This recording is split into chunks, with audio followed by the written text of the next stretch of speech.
pues diría yo que es el para qué. ¿Qué sentido tiene celebrar la liturgia? ¿Para qué participamos en la liturgia? ¿Para qué nos hace ser iglesia? ¿Para qué nos integra como iglesia la celebración litúrgica?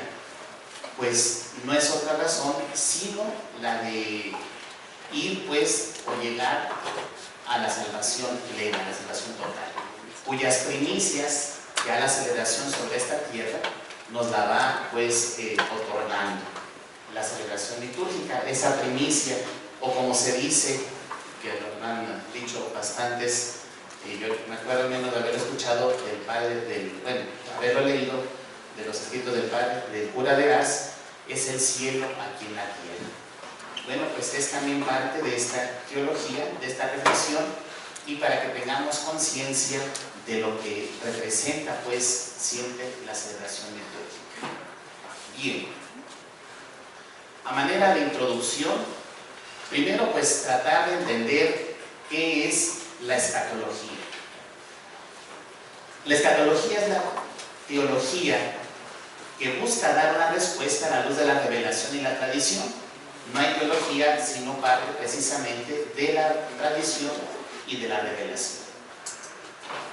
Y esta teología busca dar una respuesta sobre las realidades últimas, es decir, aquellas realidades posteriores a la vida terrena del hombre o posteriores al final de la historia misma de la humanidad.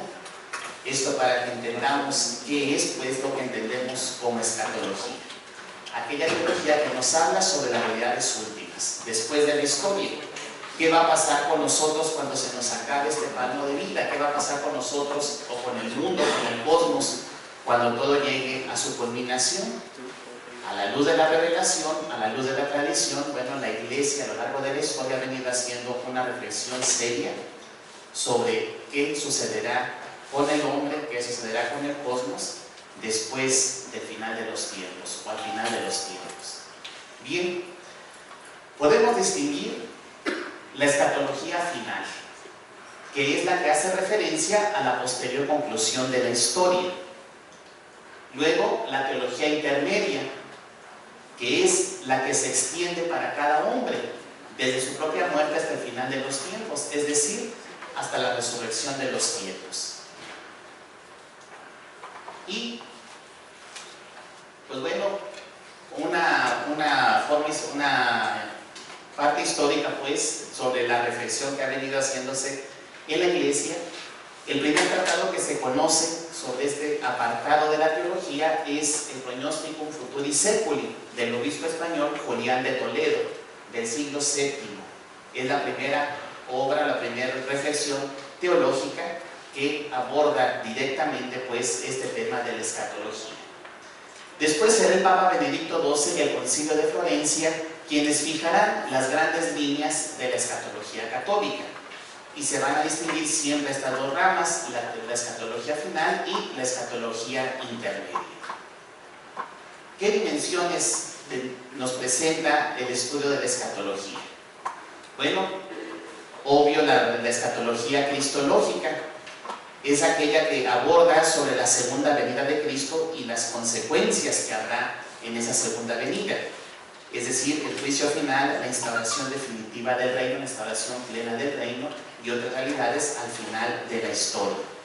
Después está la eclesial, la escatología eclesial, aquella que se refiere a la condición de la iglesia como peregrina hacia la Jerusalén celestial.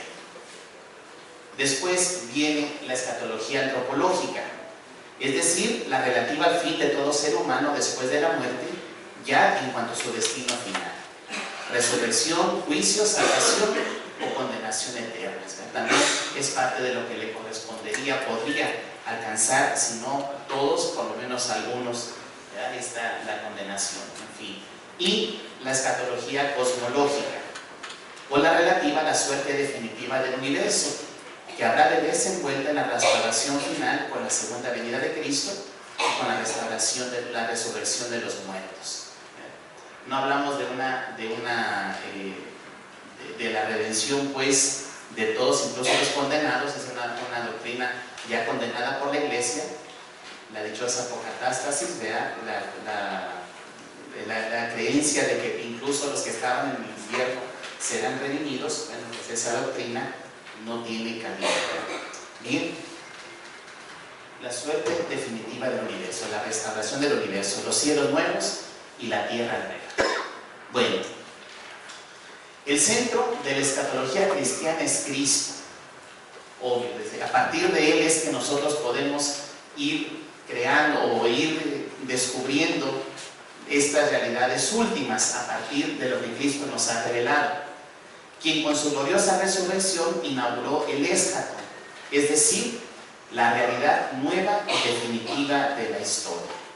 Es con él, pues, con Cristo, quien se encuentra en el centro de esta reflexión, y es a la luz, por supuesto, de su misterio pascual, que ya nos lo explicaron sucinta, pero muy claramente, el Padre Luis. Bueno, el centro de la escatología es Cristo. Es Él quien va a actuar al final de los tiempos, es su reino el que se va a instaurar, es Él quien vendrá como juez de vivos y muertos, y es Él quien instaurará su reino de forma definitiva al final de los tiempos. Bien. Liturgia y escatología. La liturgia cristiana es el lugar esencial de la confesión de la fe y de la celebración de la experiencia de fe, que ilumina el sentido de la vida y de la muerte, del presente y del futuro. Ahí entonces nosotros tenemos esta, pues no solo celebramos, profesamos también nuestra fe. La celebración cristiana es una profesión de fe. Celebramos porque creemos y creemos porque celebramos. Bueno, la liturgia cristiana es ese lugar esencial de la confesión de fe. Ayer el padre Fernando nos decía que la eclesiología o en la celebración cristiana es donde la iglesia se refleja a sí misma. El señor Caldera ahorita también algo nos decía en la homilía, algo al respecto. Es el espejo, y es aquí entonces donde se manifiesta totalmente la iglesia y celebra lo que cree y busca vivir lo que celebra. Es pues en esta celebración, en la celebración de la liturgia cristiana, donde esta celebración ilumina el sentido de la vida y de la muerte, del presente y del futuro. La liturgia de la iglesia, según testimonio de fuentes remotas, ha mantenido siempre y ejemplarmente tal visión escatológica, centrada en la resurrección de Cristo y en espera de su retorno, orientándolo todo a la celebración del misterio pascual, síntesis de la historia de la salvación.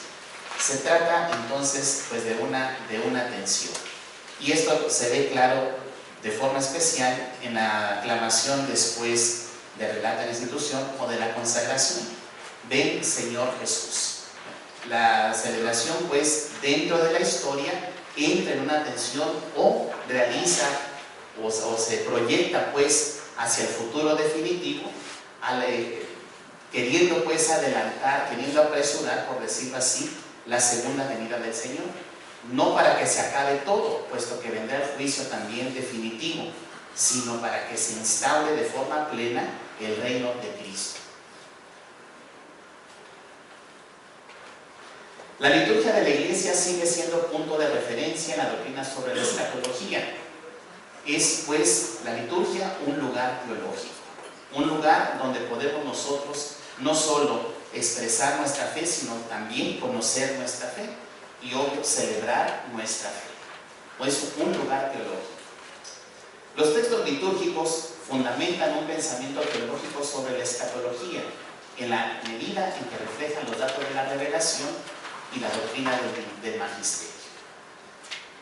Pues va a ser claro durante toda la celebración litúrgica esta referencia, este deseo de querer alcanzar plenamente la segunda venida o la instauración del reino de Cristo.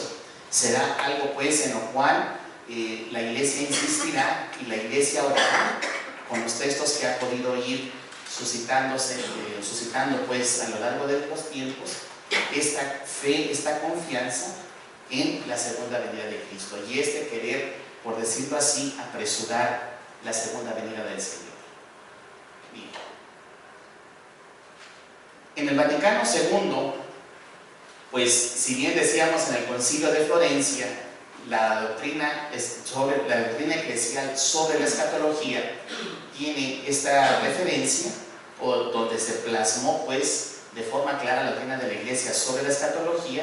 Pues bueno, el Vaticano II retoma esta doctrina y la aplica o la expresa de una forma nueva, de acuerdo como se pretendía pues, ¿verdad?, hablar a los hombres de todo tiempo y lugar, o a los hombres del periodo histórico en el que nos encontramos.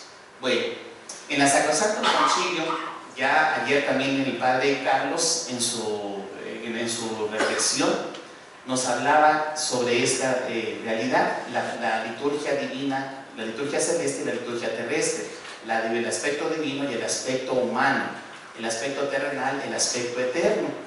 Este número Sacrosanto Concilio, en el número 2, pues revela en síntesis la escatología tal y como la vive la experiencia litúrgica.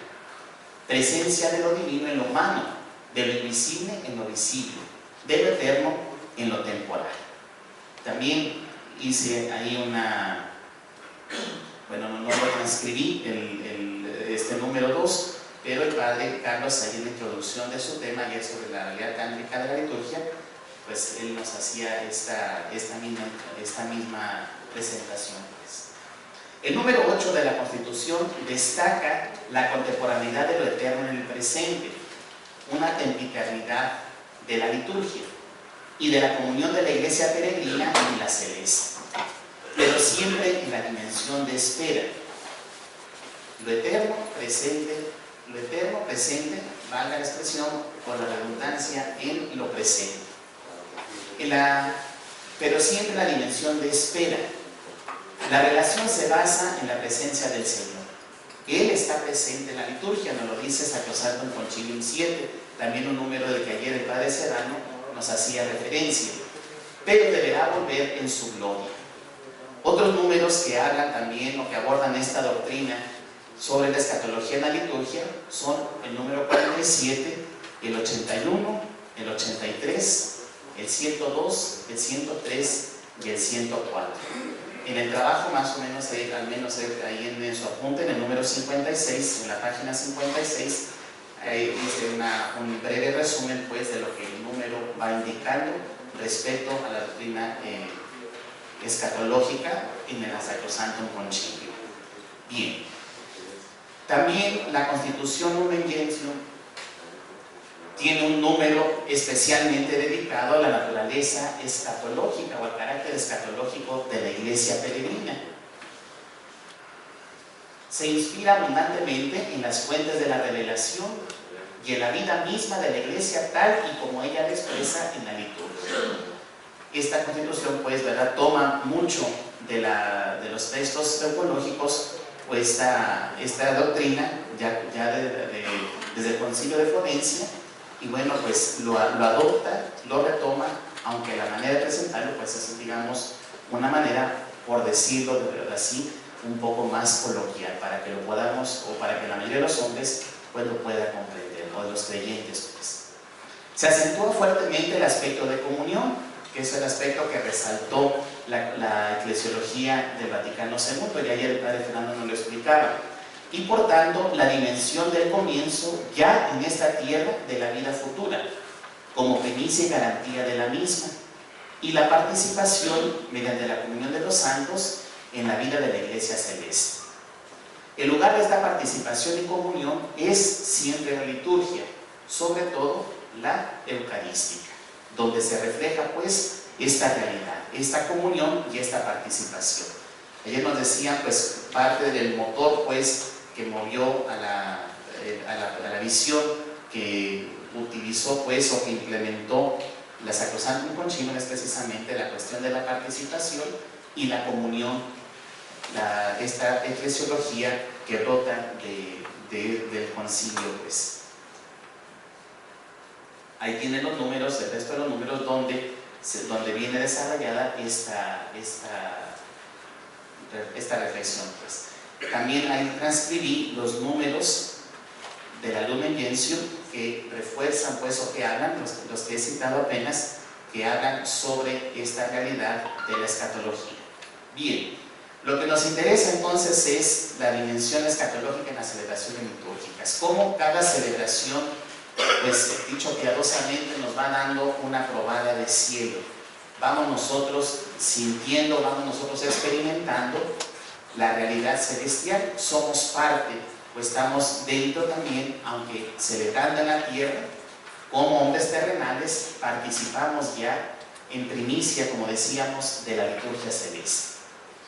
Bien, las celebraciones sacramentales son prenda, adelanto de la vida definitiva que esperamos pregustar cuando este mundo pase y se instaure de manera definitiva el reino de Cristo, los cielos nuevos y la tierra nueva. El ya, pero todavía no. Estamos nosotros pues caminando y queremos encontrarnos con esa plenitud. Mientras llega, mientras se instaura de forma definitiva, nosotros vamos recibiendo en esta vida las prendas o las primicias de esta realidad. Los sacramentos son muestra pues de esta comunión plena, no solo entre los hombres entre sí, sino de los hombres con Dios y de la intervención de Dios en la historia de cada uno. Cada celebración entonces nos va dando esa probada de cielo, por decirlo así. Bueno, la Gaudium et Spes, que es la iglesia en el mundo actual, que si bien su planteamiento, ¿verdad?, trata de mostrar no solo a la iglesia sino a toda la humanidad, que la iglesia también se interesa por las cosas de esta vida, por las cosas de este mundo. Sin embargo, la Gaudium et Spes también resalta que la iglesia es peregrina, que las realidades de este mundo pues no la, por decirlo así, no lo esclavizan o no la detienen, ¿verdad? Su función va muchísimo más allá. La iglesia se sabe peregrina, pero se sabe también responsable del evolucionar de la historia de los hombres, y la iglesia también quiere colaborar con su mensaje, con su doctrina al mundo, pues a la vida terrena. El tema escatológico es un tema abordado con una visión antropológica, social y cósmica. El destino final de cada cristiano proyecta su luz sobre las postrimerías del hombre y del cosmos. Lo vemos en los números 22 y 38 de la Gaudium et Spes.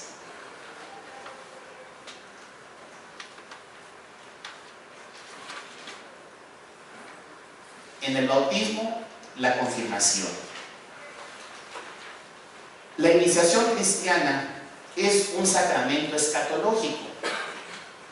Con su inserción en el misterio pascual y mediante el don del Espíritu, el cristiano entra en el pueblo escatológico, es decir, en la iglesia, y participa ya de los bienes futuros. En la unidad fundamental de la iniciación, bautismo y confirmación se presentan como germen de gloria y como primicias del Espíritu que tienden a su plenitud a través de un crecimiento incesante. Mediante tales sacramentos, el cristiano entra en la dinámica escatológica como posesión y esperanza. Comienza pues a ser suyo, comienzan a ser suyas también las realidades eternas. Tanto los textos del bautismo y la confirmación van indicando esta fe. Comienza a formar parte del pueblo. Cuando se dan las unciones en el sacramento del bautismo, bueno, se le pide a Dios que lo conserve sin mancha hasta la vida eterna. Por ejemplo, el caso más bien de la entrega de la vestidura, la entrega también del cirio pascual, en fin, toda la celebración va indicando esta fe, esta confianza en que aquel será cuidado, será preservado, también en que se le invoca a Dios que él pueda mantener su fe hasta la vida eterna. En más o menos palabras, pero la celebración va manifestando esta realidad. La Eucaristía es prenda de la gloria, según también nos dicen los documentos Sacrosanctum Concilium y Gloritatis Redemptor Gratio. Es presencia del resucitado y de su misterio pascual. Espera de su retorno, constitutivo de la comunidad escatológica, germen de resurrección, preludio de la renovación de la creación mediante la transformación del pan y vino. La misma transubstanciación, ¿verdad?, de la conversión del pan y vino en el cuerpo y la sangre del Señor, pues nos hablan también de esta transformación que habrá al final de la historia. Aquellos que